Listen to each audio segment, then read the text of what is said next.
And what it does over the years is it encourages this sense of disempowerment. Then what happens is you begin to look outside the box a bit because it really freaking hurts. And maybe on the internet you find non-duality or therapy, and you go from one to the other. You read a book, you read another book, you read another book, and you learn about all this stuff, but you notice that your situation doesn't improve. And maybe you're doing that for 10 years, reading all these things. And then you're like, but I feel the same. I still feel like crap. And then you begin to get into this mentality that nothing works for you. And it's not that all those books are wrong. It's a mentality that is hiding so deeply in your unconscious that you can't see it.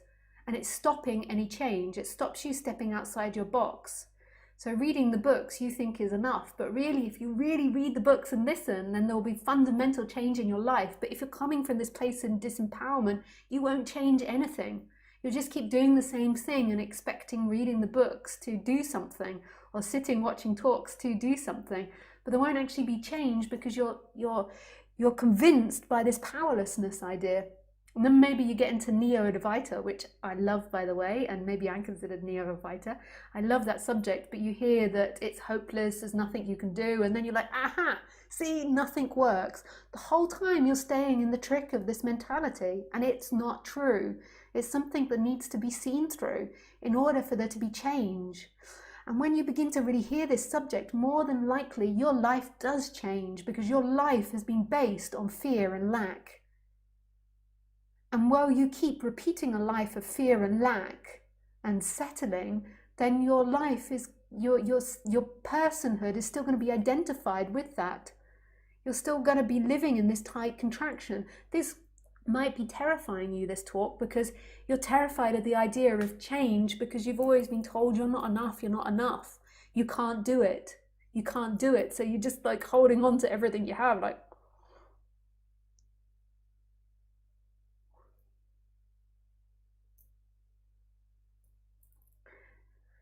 so if you sit there and you're thinking nothing works for you, but she doesn't understand, when she hears my story, she'll realize that it just doesn't work. I assure you, it is a thought you're trapped in, and I'll tell you why I'm so convinced. Can you see that thought appearing? If you can see that thought appearing, if you can feel the feeling that it's producing, that is an experience that comes and goes and isn't reality. It's an experience that's coming and going. It's not true. It's a false identification. It is true. Let me just tell her how shite my life is.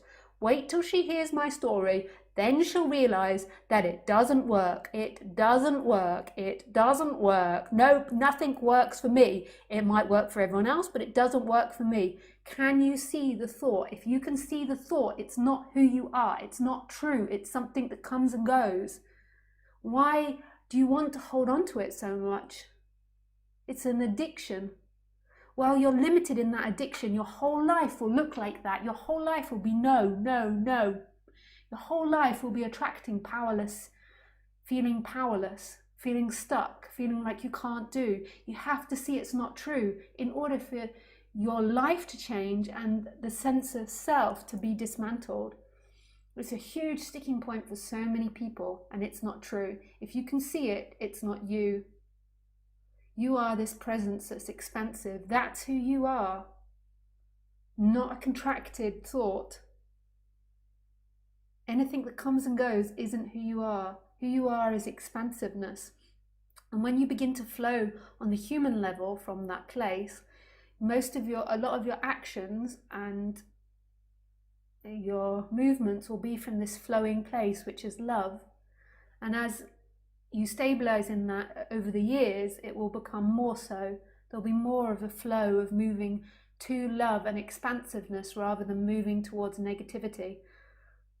That's something that stabilizes more and more as you remember who you are is love, and there is an absolute not conviction, because it's not someone that's convicted in it, but there is this rootedness in that love. And then your actions are from that loving place, not that person that's holding on to that filter of I'm not enough and I'm small and it doesn't work begins to get dismantled and loosened, and then it comes through this energy of possibility, this energy of wonder, that who knows what's going to happen? Who knows what's going to happen?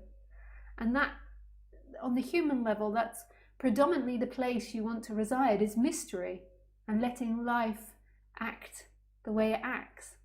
And then obviously you've got to know things on the human level in order to function, but that's only relevant when it comes up. It's not, you're not living through that, you're not identified with it, so it just comes and goes.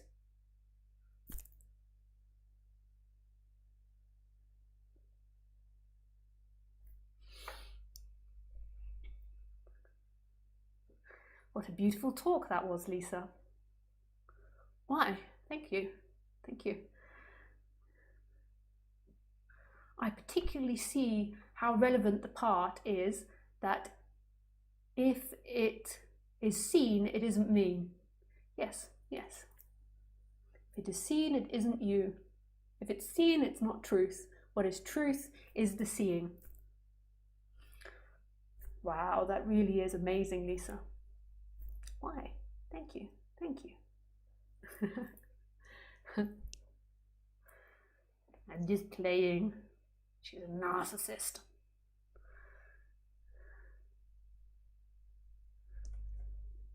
No, she's not. No, I've run out of conversational dialogue. I thought it was funny, you know, the two characters speaking to each other. The two positions.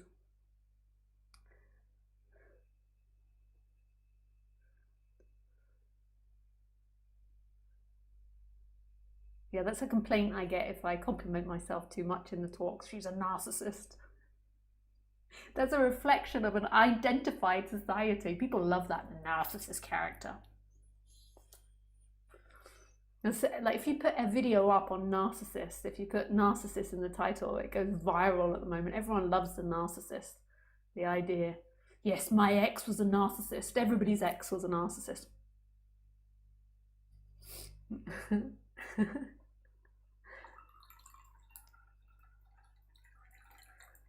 Are you a narcissist, Khaleesi? You're a narcissist. She's hungry today because yesterday she buried her food and then I think she forgot about it, and then I think the magpies ate it overnight. And then today she's just been very beggy. Like every time I move, she's like, so she keeps looking on my spoon. She knows the spoon represents food.